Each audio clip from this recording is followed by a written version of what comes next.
Silahkan like, comment, share, subscribe. Terima kasih. Gratis loh.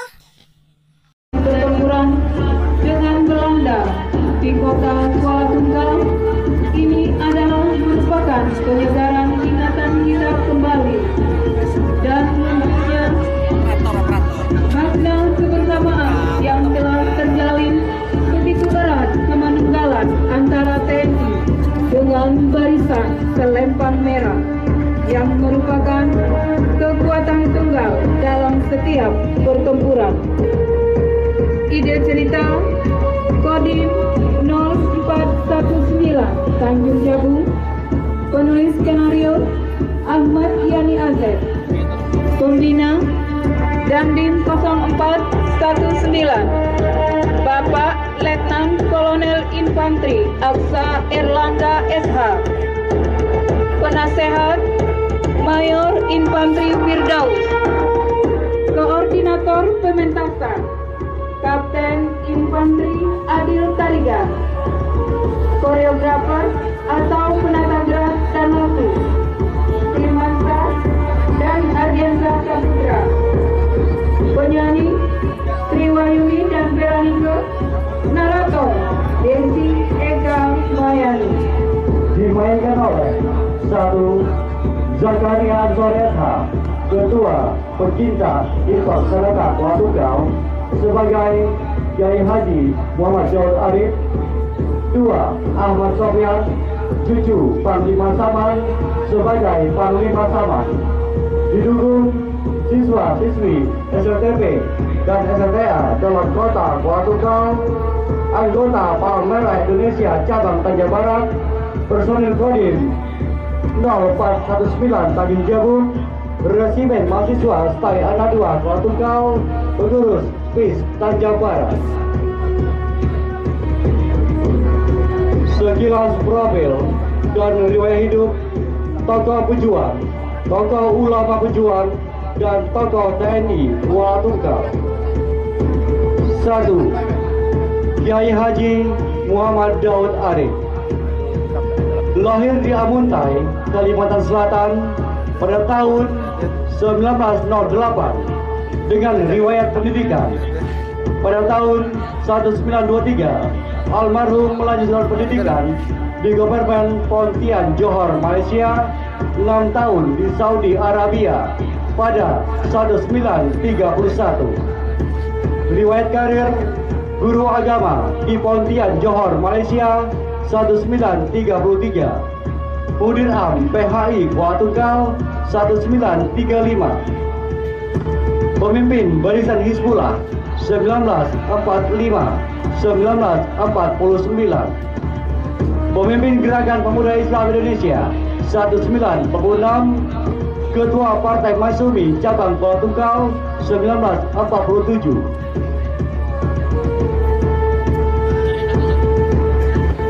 Pada tahun 1948 almarhum sempat ditawan Belanda dan diasingkan ke Tanjung Pinang yang waktu itu dalam perjalanan dari Kuala Tunggal ke Jambi untuk menghadiri konferensi jawatan agama. Pada tahun 1949 setelah Kuala Tunggal diduduki Belanda pada agresi Belanda kedua, almarhum terpaksa mengundurkan diri dari pedalaman dengan mengatur taktik strategi perlawanan atau untuk perjuangan rakyat Kuala Tunggal mengusir Belanda dari bumi Tanjung Jabung. Tertekan ya? 9 profil riwayat hidup Abdul Samad atau yang dikenal dengan nama Panglima Adul. Panglima pertama, pemimpin barisan Sabang Merah yang melakukan penyerangan di laut atau sungai Pengabuan dari Bayi Selamat seberang kota. Abdul Samad atau Panglima Adul dilahirkan di Tanjung Pijulan pada tahun 1910. beliau pernah tinggal di Malaysia yang gugur pada saat pertempuran di Laut Pulau Tunggal pada tanggal 13 Februari 1949 yang jasadnya tidak diketemukan. Sejilan riwayat hidup Panglima Haji Saman. Panglima keempat Barisan Sabang Merah Front Tunggal Area. Panglima Haji Saman lahir di Kalimantan Selatan pada tahun 1899. Memulai karir militer masuk TNI pada 17 Agustus 1945 dan dengan pangkat terakhir dari TNI sebagai Star Brigade Sumatera Selatan yakni Letnan II. Beliau wafat karena sakit di Pulau Tunggal pada tahun 1975 yang dikebumikan di TPU Jalan Malai Marga, Pulau Tunggal.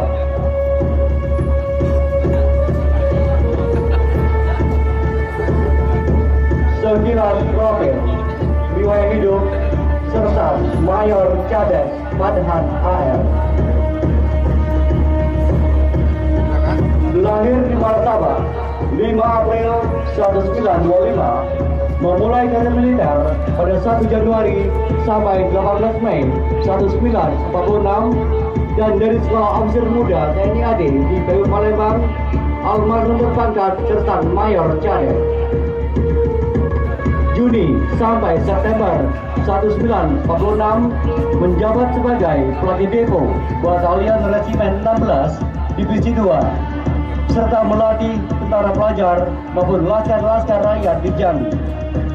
Oktober 1948, Desember 1949 melakukan penyerbuan bersama Barisan Sabang Merah sampai pada peristiwa penyerahan kedaulatan Belanda kepada RI yang bergabung dalam pasukan TNI Sektor 1023 Batalion Gatot Kaca pada 15 Desember 1949 dan pada penyerahan RIS 27 Desember 1949.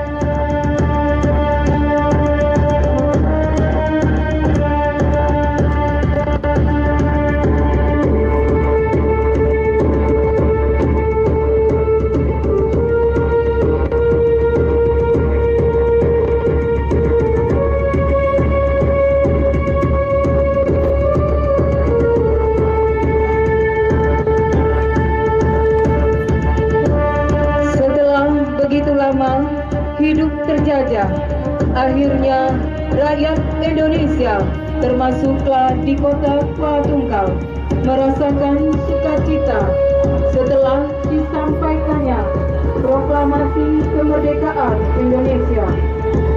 Lepas dari cengkraman penjajah dan Tuhan pun berkehendak lain telah menentukan jalan kehidupan sejarah bangsa Indonesia. Pada tanggal 14 Agustus 1945, Jepang menyerang kepada sekutu setelah terjadi pengeboman di kota Hiroshima dan Nagasaki. Dalam kesempatan ini pula digunakan bangsa Indonesia untuk memproklamasikan kemerdekaan Indonesia tanggal 17 Agustus 1945.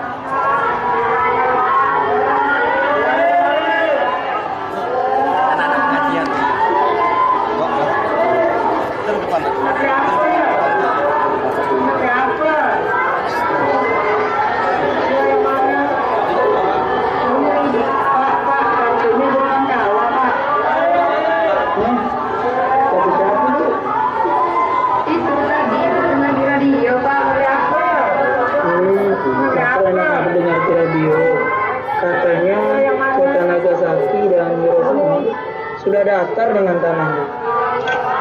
Aduh, bagus kalau begitu. Mudahan tentara Jepang pulang ke negerinya, Pak. Betul. Memang kalau negara Jepang di rakyat sudah pergi dari negara kita bisa merdeka lagi, Bu. Betul, Pak.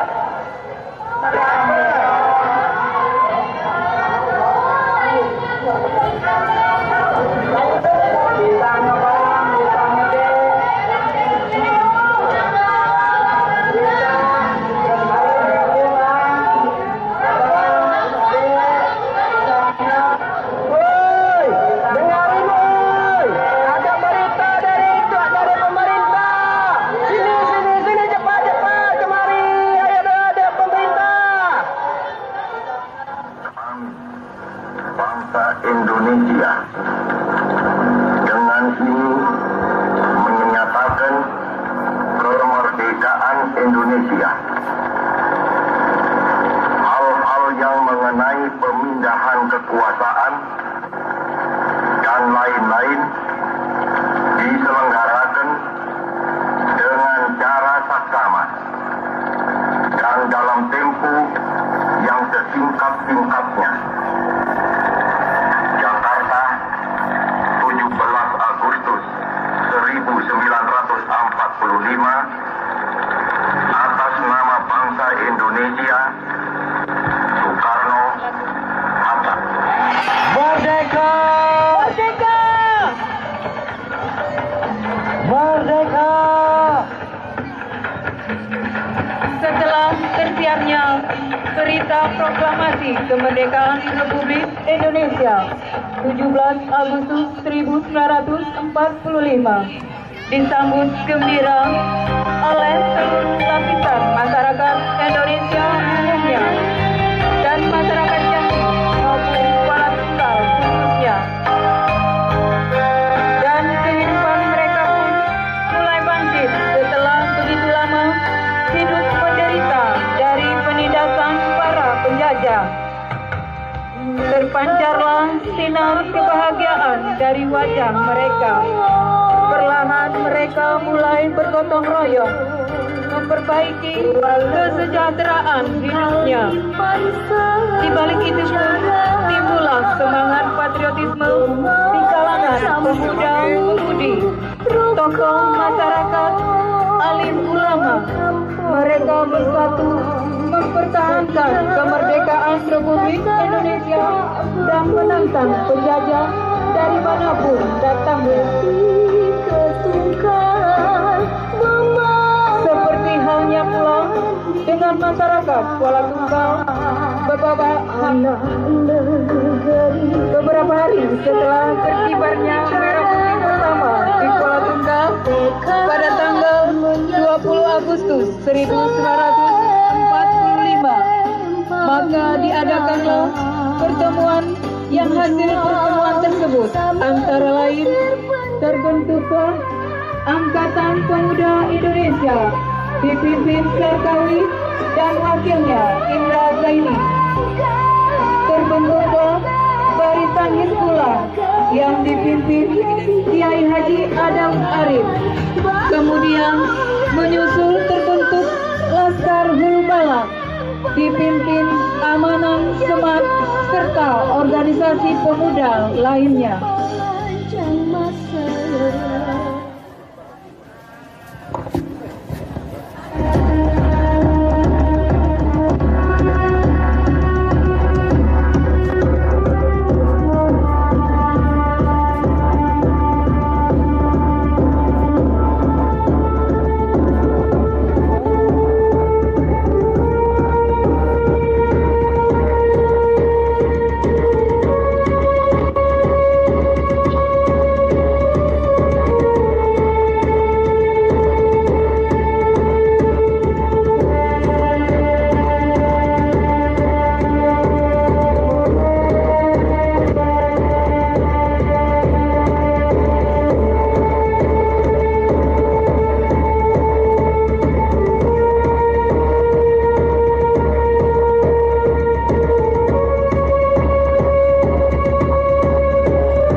tepat pada pukul 11.30.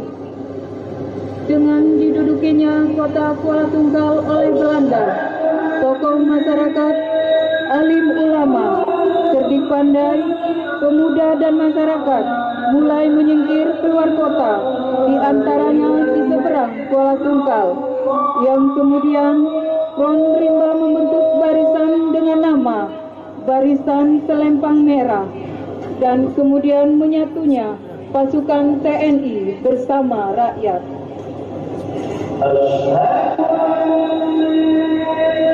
Beberapa kapal tentara Belanda berhasil dapat masuk dan menduduki kota Kuala Tunggal dan lalu menyerang kota dengan melepaskan tembakan maupun meriam dan mortir.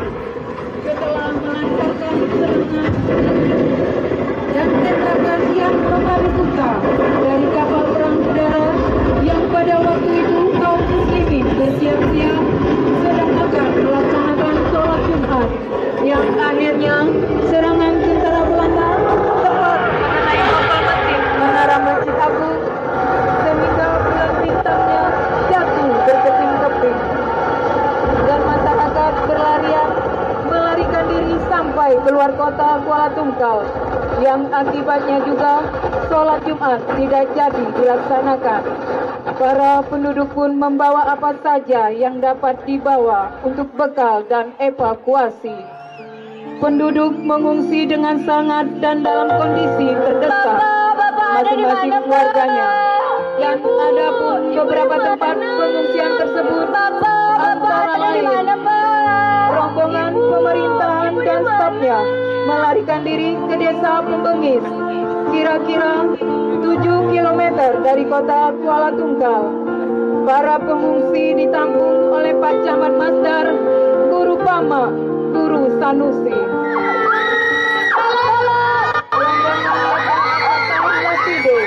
Dan Asira Asmuni ke Teluk Sialang, kira-kira 9 km dari Kuala Tunggal. Para pengungsi pun ditampung oleh Haji Mustafa dan Haji Datuk Abdul Razak di desa Betara Jawa atau Sungai Gebar. Rombongan lainnya seperti Pak Murad Alwi, Pak Sakiban, Pak Salim, Pak Matahan AR, Pak Adnan, Pak Yunus Rasid yang mengungsi ke Tunggal 1. Di Tunggal 1 mereka ditampung oleh Haji Anang. Sementara itu sebagian rakyat mengungsi keluar kota, bahkan sampai ke Pematang Lumut maupun Pematang Bulu. Dan pada waktu itu pasukan RI dan rakyat berjuang tidak dapat memberikan perlawanan yang berarti karena kekuatan dan kesenjataan tidak seimbang. Setelah membombardir dari kapal, Belanda mendaratkan pasukan Yon Gajah Merah berkekuatan 2 kompi.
yang tak stabil, maka rakyat dan pejuang kemudian menjadikan kota Kuala Tunggal seperti lautan api.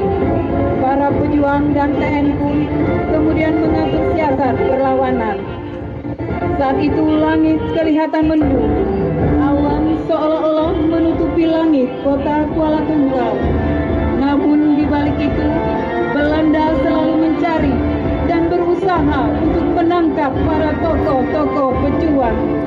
Hingga suatu hari, perang pun tidak terelakkan, serta suara ledakan mortir masih bersahutan di sekitar arena pertempuran.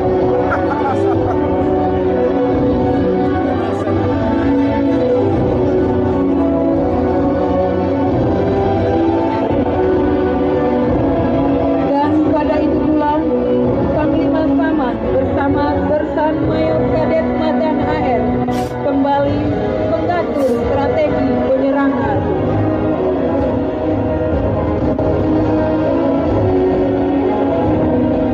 Hai prajurit, hari ini darahmu ditantang. Merah putih berkibar di cakrawala, meminta keputihan hatimu. Kobarkan semangat prajurit untuk bela negara, negara kita Indonesia. Angkat senjata apa yang bisa kita lakukan untuk negara ini. Untuk dan satu, lebarkan sayap sebelah kiri. Dan tiga, serbu dari sebelah belakang setelah pasukan satu sudah mundur. Dan tiga, hancurkan pasukan Belanda sampai habis. Sekarang silakan kalian bersembunyi ke tempat masing-masing dan tunggu aba-aba dari saya. Laksanakan.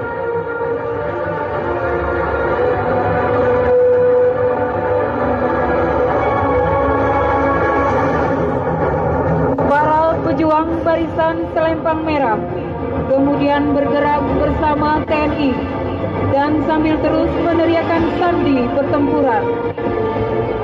Barisan selempang merah yang dipimpin Panglima Saman terus bergerak melakukan penyerangan dan perlawanan penembakan ke arah pertahanan tentara Belanda di kantor pos.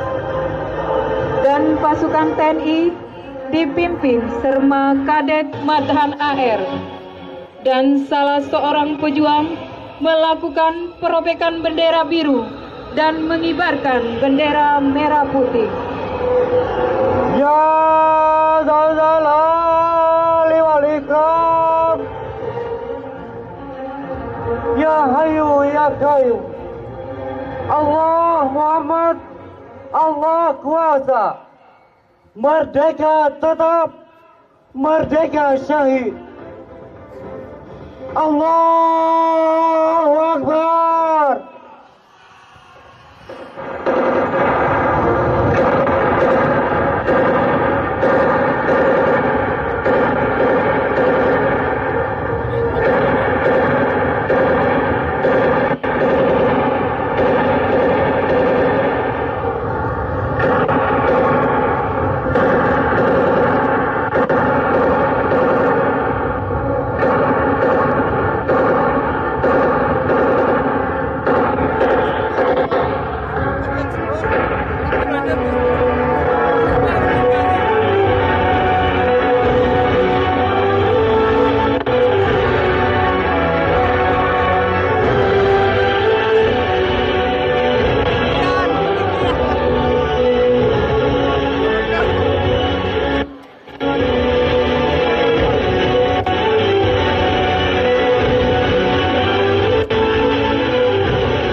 Indonesia,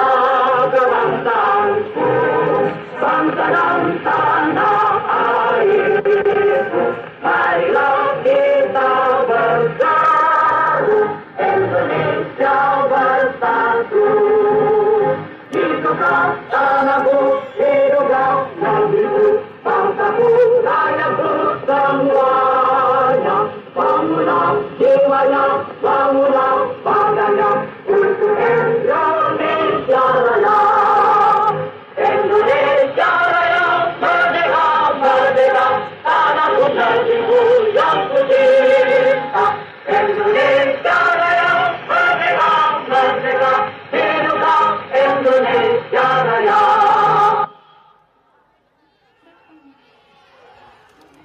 Merdeka! Merdeka! Merdeka! Beberapa tahun kemudian, karena kegigihan, karismatik dan wibawanya, sosok Panglima Haji Samad kemudian sampai saat ini dikenal atau diberi gelar sebagai salah seorang tokoh pahlawan kemerdekaan. Namun di balik itu, beliau yang juga merupakan potret tokoh pejuang ulama Tanjung Jabung Barat yang satu sisi ini memiliki makna daya tarik tersendiri di balik jiwa kepemimpinan maupun patriotismenya dengan sikap dan pendirian kokohnya sangat luar biasa. Beliau hanya ingin disebut sebagai pejuang rakyat biasa. Setelah terjadinya pertempuran, Panglima Samad yang terlahir pada tahun 1899, beberapa bulan kemudian, tepatnya pada tahun 1975, beliau jatuh sakit karena begitu sangat kuat wujud religius dalam diri dan kehidupannya.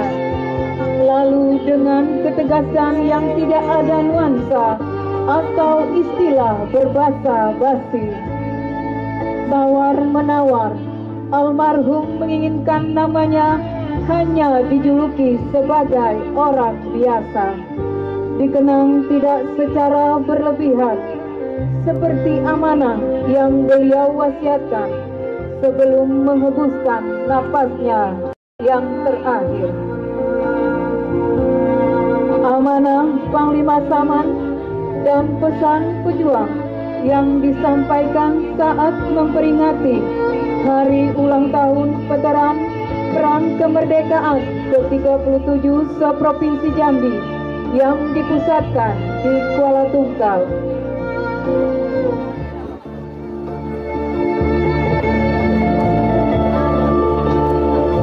Anak-anakku, aku bepasanlah. Aku kada hendak digelari pahlawan.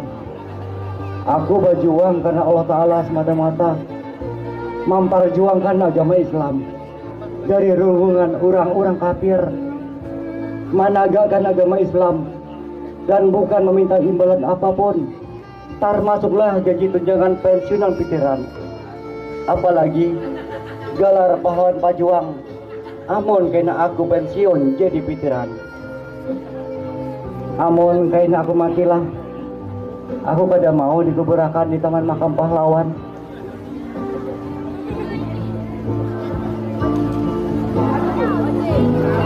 Sebuah pesan tokoh pejuang veteran yang disampaikan saat memperingati Hari Ulang Tahun Veteran Perang Kemerdekaan ke-37 se-Provinsi Jambi yang dipusatkan di Kuala Tungkal.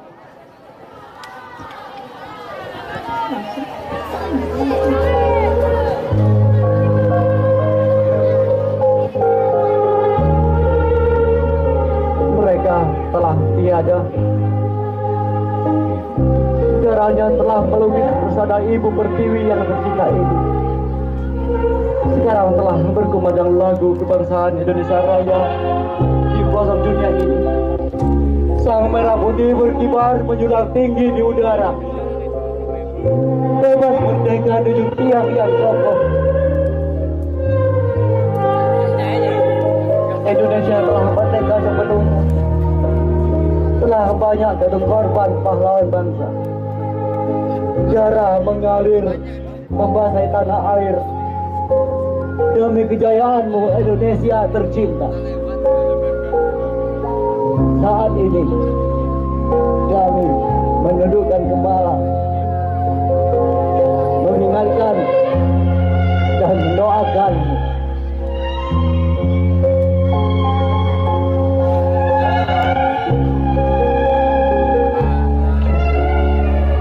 di tengah obor-obor yang suram. Kami lihat pusara-pusaramu yang tak terdengar bisikanmu. Semua hening membisu, seperti membisunya batu nisanmu yang tertangkap di atas agammu. Dalam diam dan membisunya makammu, sebiji rasa yang menyelinap di jiwa dari kalbu kami. Rasa yang merupakan pesan dari teman-teman kami yang telah tiada. Melalui pusaramu yang terhampar membisu, kau berpesan siaga dan pertahankan terus obor kemerdekaan yang telah kami rebut ini. Kepadamu generasi penerus, kami serahkan sang merah putih serta ke obor kemerdekaan yang kami cintai ini.